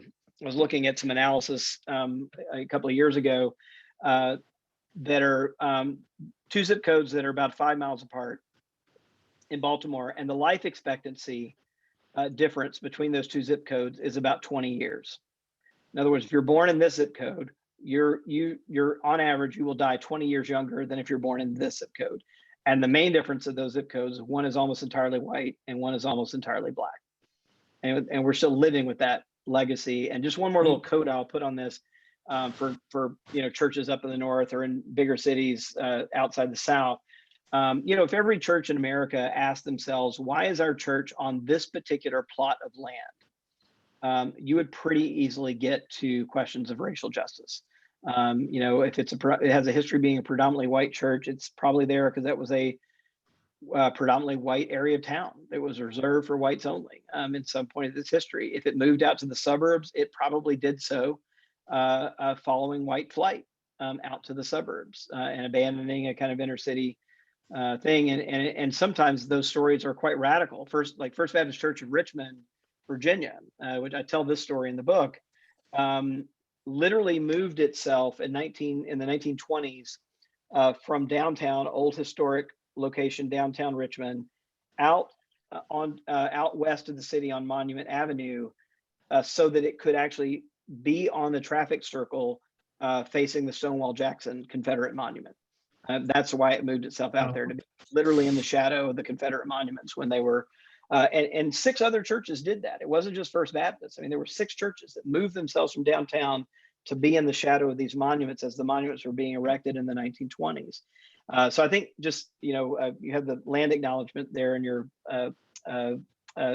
thing. And I think land, kind of paying attention to why our churches are on the land they're on. If it's a predominantly white congregation, you're not going to have to dig very far before these questions are going to be pretty front and center. So Sarmeet, I'm going to give the monitoring of physical raised hands to you and call on people. And do you have a sense for how many we have out there? We're about 10 minutes left. We don't have any hands up right now, but I think we can ask people to put their hands up if they want to ask a question. Okay. Anybody wants to ask a question? While Sarmeet's doing that, I'll add an interesting footnote that I learned recently. Robert, I am still trying to get you to speak to the Presbyterian community up north in the fall. I'm trying to, one piece of pushback that I got that was kind of surprising to me, and I thought I would share it for you to think about, is for those, it seems like it was people who are oriented towards being positive about racial justice, but they're saying, why not a Black speaker as opposed to a white speaker? That kind of threw me for a loop. It turns out I happen to know you and I know what you're doing, so that's why I knocked on your door, but I got pushback of they would prefer to have Black speakers. Made this Russian. I'm intervening that I see my sister-in-law has raised her hand. It's where her name is only listed as Fawn. Oh, there she is. Subhash Yes, Chandra. I see her hand up. Yes, go ahead, Subhash. You have to unmute yourself first.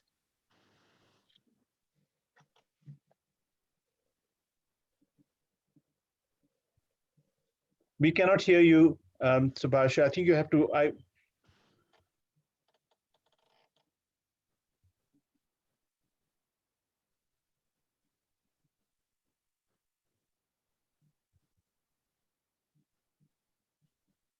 I guess she's having a difficult time figuring out how to unmute herself. Let me see if I can unmute her. Good. If you can find her. And yeah, it won't let me unmute her either. What's the name? Maybe I can do it. It just says iPhone on it. iPhone, okay.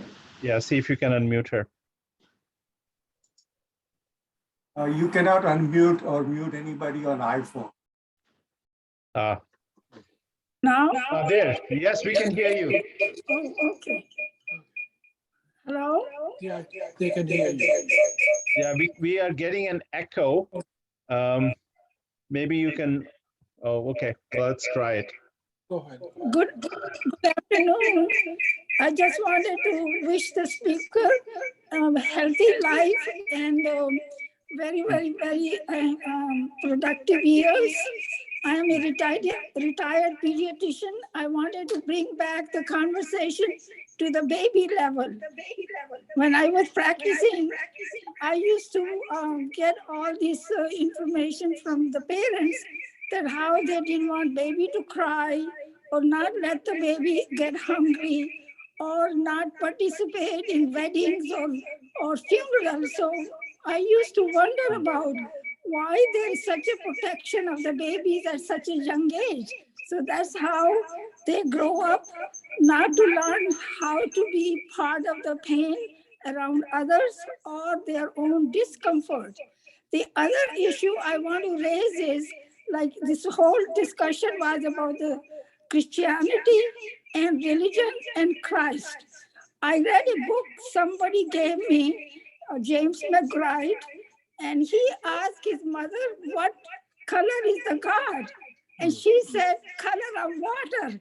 So I'd like you, speaker, to talk more about that. Thank you.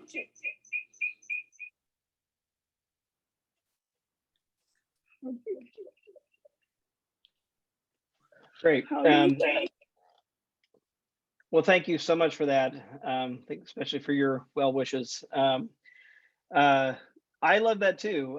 The color of water, right? And I think that's a much healthier theological response. I think Christianity does have a little bit of a challenge, right? In that it has this incarnational piece of its theology that's very central to it. But I think one of the things I've always been, and particularly as in my adult life, have been surprised about is that, you know, many of the more conservative arenas of Christianity take the text literally, or purport to take the text literally, right? And of course, if we take the text literally, then, you know, we have to say that what the text clearly says is that Jesus was a Middle Eastern Jew, right? I mean, that's really who Jesus is in the text, in the actual text of the New Testament. But I think it's just something that Christians have never taken that seriously. Even images of Augustine, some of the early kind of church fathers, you can actually see a progression of Augustine becoming more white over time. His early depictions in iconography, he has dark skin, and as you get kind of more into kind of modern European history, he looks like a Swede, you know, by the time they're done with him in the art. So, you know, I think we've had this problem all along, and I think you're right of kind of going back to, you know, this idea that if we're going to be literal about it, then we have to have, you know, the Savior is a Middle Eastern Jew. That's the human incarnation of this being, and taking that really seriously, I think would do a lot of good actually, and preventative measures from kind of making him into, you know, this kind of European looking being with all the baggage that comes along with that. Somebody nudged me to ask you again the question, and I started formulating about the pushback I got from, why aren't you bringing in a Black speaker? I'm assuming it's honest as opposed to an attempt to stifle. You have any thoughts on how I could respond to that? I mean, I think, look, one of the things that have changed me for the better is hearing from people of color. Like James Baldwin has absolutely changed my worldview. Reading him, reading Howard Thurman, Toni Morrison, James Cone. You know, these are all you know, theologians and writers of color that have absolutely been part of, I think, breaking me out of a very parochial, you know, world, and I think that's really important. On the other hand, I think, you know, there's a real danger in asking people of color to do white people's work for us, right? And I think that's where I would go. Is like, look, this is a problem we created for ourselves, and we really ought to be taking responsibility for it and not asking people of color to do it for us, right? We really ought to be equipped. I mean, it really is one of the reasons why I wrote the book, because, you know, I felt like there were some things that needed to be said from people who look like me to people who look like me about our shared history. And there's some things that I think can be heard in those conversations that I think sometimes bounce off, you know, when they're coming, are perceived to be coming from outside, right? You have to kind of have a certain kind of openness to that critique. It's easy to dismiss. You know, I mean, God knows, you know, white churches certainly did that with King and Baldwin. I mean, you know, it's not like those writings and speeches haven't been there for decades. It's just that white people have only wanted to listen to the happy parts of I Have a Dream, and not want to read the darker parts of Letter from Birmingham Jail, or even the parts of I Have a Dream that talk about police brutality, for example. thank you for helping me build my confidence to proceed as we planned. So thank you. Joe. Yes. Excuse me, Joe. Sorry, please. I know it's 4:46, so we should be closing off. Mhm. I would like your permission to ask one last question. Please. Okay. So first of all, Robert, I just want to thank you for a very powerful presentation, very eye-opening for me at least. My question is that we seem to be focusing on the discomfort caused by the history. Isn't it more important to focus first on the discomfort that white people feel with the current narrative of discrimination? I mean, there's plenty of discrimination that happens right here today in front of our eyes. Why not focus on that instead of focusing on the discomfort caused by the past history? No, it's a great, insightful question. So here's a challenge, I think, with that. So haven't given you very many statistics. I'll answer the last question with some statistics. I think give some insight here. I've been really struck by how particularly white Christian people have responded to the police killing of African Americans.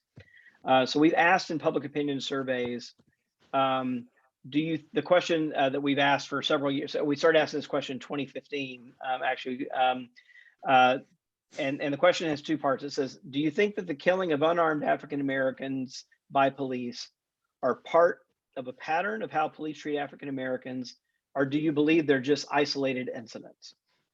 Right, so part of a pattern of how police treat African Americans are isolated incidents.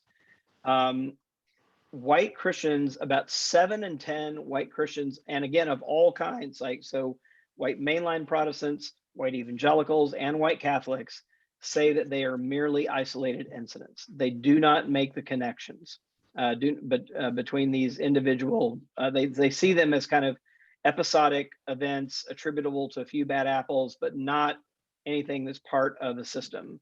And if you ask African Americans, they overwhelmingly say, this is part of a pattern of how police treat events. Now, one of the ways that white Christians do that is by being ignorant of history, right? And so if they can sort of just be ignorant of history, deny the existence of kind of unjust sentencing laws, deny any sense of like the convict leasing programs that happened during the Jim Crow era that were kind of slavery by another name, then I think it's much easier, right, to do that, right? And so I think that that's part of the answer is that we really have to, it's one thing to kind of see something and say, oh, this is awful, right? But yes, they should have never killed Eric Garner. They should have never killed Breonna Taylor. They should have never killed George Floyd.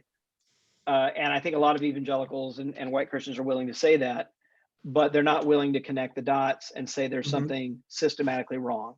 And I think if they knew their history, and not just American history, but their own history, I think it'd be much more likely that they would have a more clear-eyed sense of how, of what they're seeing. Like they're literally seeing something different than their Black brothers and sisters are seeing. And I think it's partially because of this ignorance of history, and I think that's why it's so important. Absolutely. The connection with history is important. Thank you very much for the answer. So I thank Robert and the participants for an engaging dialogue, which we always have, so that's great. But before I give the floor to Raul, who's going to give some closing remarks, I'd like to reinforce one suggestion from Robert's book and what he responded to in the question and answer. This is primarily aimed for those who are parts of houses of worship, but you can, try to figure out how to creatively use this. Namely, it's hard to figure out what to do, but it's easier if you work with a Black community to figure it out, because basically if you can try to fix things in your local community, we're a step further. So what our church plans to do, which again is one of Robert's key recommendations, is to establish a relationship with a local Black congregation. And I'll just say many good things can come from that. So I won't even bother suggesting what they might be. But mostly it's about creating an opportunity for people to develop relationships. To me, relationships, dialogue is one thing, but relationships are the other thing. And we heard, because earlier today, my pastor talked about love. Once you have love, you transcend a lot of your discomfort. And those of us who are trying to do this have to acknowledge that there's going to be discomfort on our part, trying to do this and getting kind of the pushback that's inevitable. But we kind of have to learn from what we're hearing, but we have to kind of keep moving on and keep figuring out how to go about doing it. And lastly, don't forget the food. So have the food, have the meal, get people to know each other, get people to be comfortable with each other. Ideas will flow and good things will happen. So I have that's to jump in. That's what I've been saying. I just sure. leaned over and said that to Robert. So. Right. So it's again, just we have to reinforce it, but also act on it. And, so again, at the congregation level, and I'm going to keep pushing that in New Jersey, let me say it that way. So Rao, please, some final remarks. Good afternoon, all. It's a privilege to make these closing remarks to this wonderful afternoon. First, of course, I thank Robert Jones, the man of the afternoon. It was wonderful to hear you speak, and it is so eye-opening and very, very informative. I'm very pleased and happy that you have found this to be very encouraging as you went forward in the last 3 years or 4, coming up with your 4th book. Thank you again for taking this time, and we really appreciate your coming here and giving us the talk. Thank you to the UUCMC and the MACRET and the Shanti planning team, especially to Joe Ritaco, who has really spent countless hours very carefully planning and executing everything. Thank you, Joe. And thank you to the Chada family, who has been participating in this, in the funding of this program. And thank you to the entire Chada family for that. And every time they, of course, make it a point to attend. We thank you for that. Especially we thank the audience, all of you. We have about 50 in our Zoom, which is a wonderful gathering this afternoon. Thank you all. Before we end, I just have a few announcements to make. If you're already not on the our event email invitation list, please go to our website. It's www.interfaithmonmouthcenter.org and add your email address. And don't expect a whole lot of mail from us. We'll only be sending about 8 to 10 emails or so per year, mostly about our public events. And we don't send any advocacy emails or ads.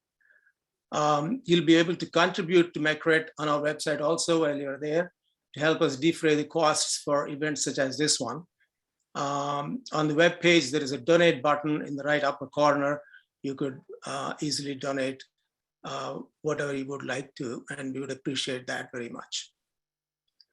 The donate feature on the Facebook is still under construction, but we should be able to do that in the next few days.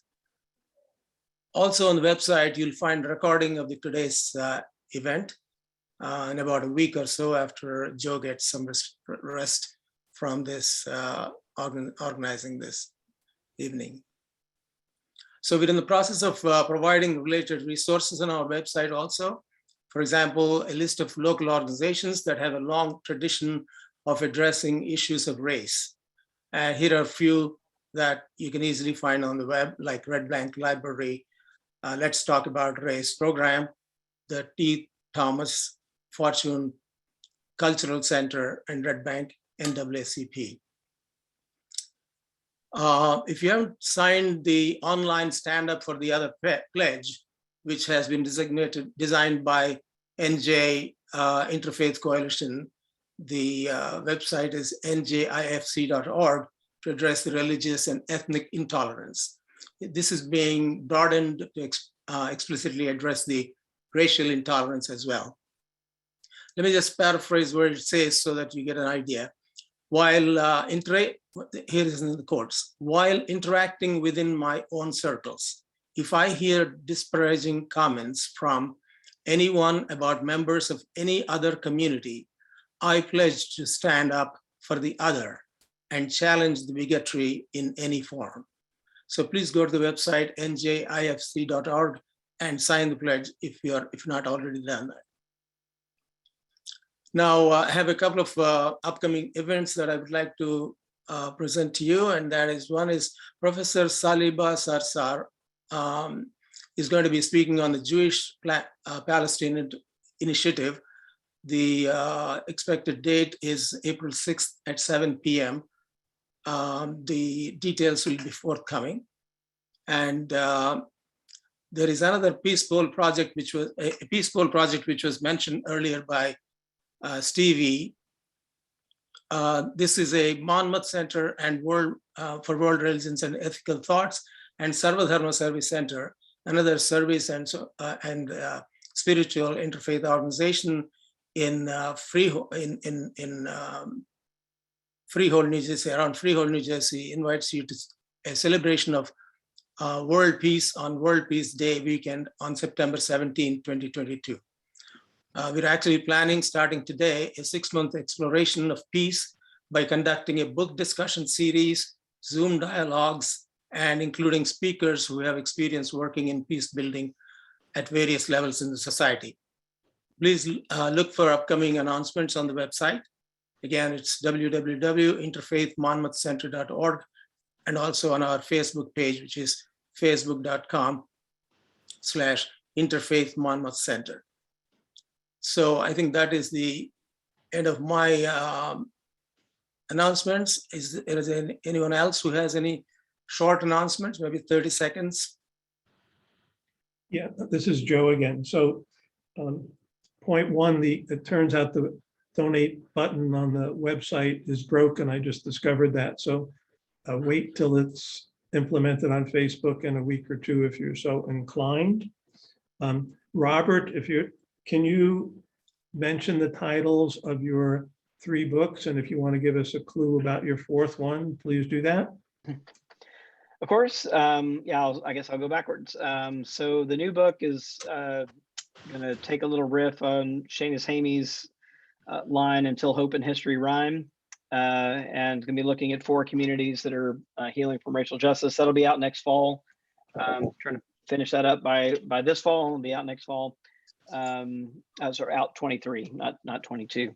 And then the latest book is White Too Long: The Legacy of White Supremacy in American Christianity, and it's out from Simon & Schuster, pretty much anywhere you buy books, your Amazon, your local bookstore, and all kinds of formats: Kindle, audio, paperback.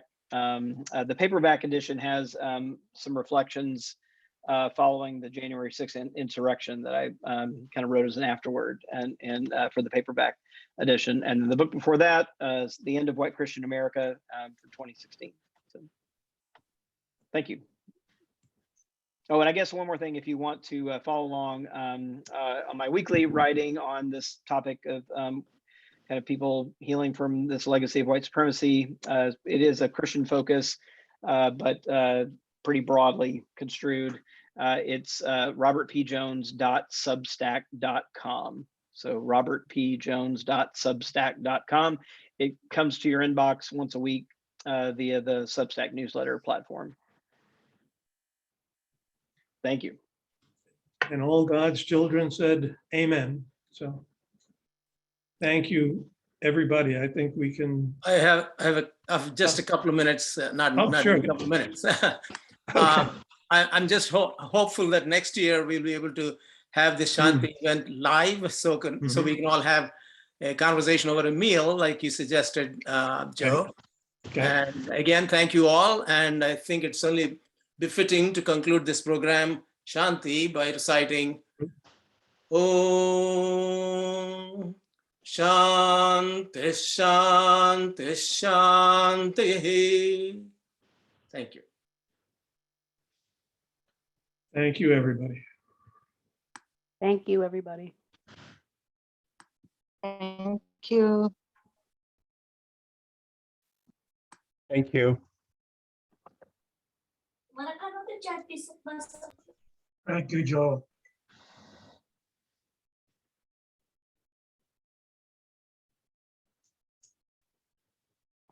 Great job, Joe. Congrats. Very, very Oh, good. nice to hear. Nice to hear from you. Good to see you. Thank you. Excellent talk and really thought-provoking. Would be good action items out of it. That's something to think about. Yeah, sort of step one to a problem is recognizing there is a problem. And yeah. Again, I was ignorant of a lot of this stuff as a child. So we need to learn, and when you learn, we grow. First, we have to get uncomfortable. Exactly. Exactly. Exactly. Good. Stevie, you're muted. I know you're trying to talk, but you're muted, Stevie. Okay. Okay. I forget what I said. I just wanted to say thank you to everybody who's left, because I feel personally very energized, and I hung on to every single word that was said. So I also want to thank you, Joe, because it was one of our greatest presentations. Yeah. He's very good, thank you. And Yeah, he because is. my pastor was present, which is good. So she and I are figuring out how to combine our discomfort, and hopefully that cancels out. Is that good mathematics? Two negatives gives a positive. Right. Thank you, Harry. A laugh is a good way to end. Good. Thanks, everyone. Well, thank you, everybody. Bye. Thank you. Thank you. Thank you, Chris.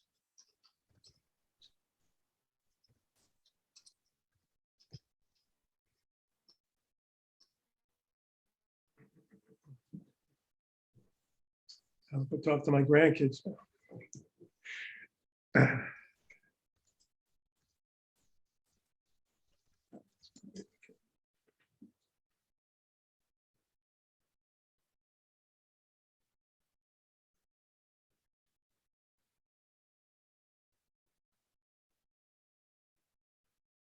Can you stop the recording, by the way?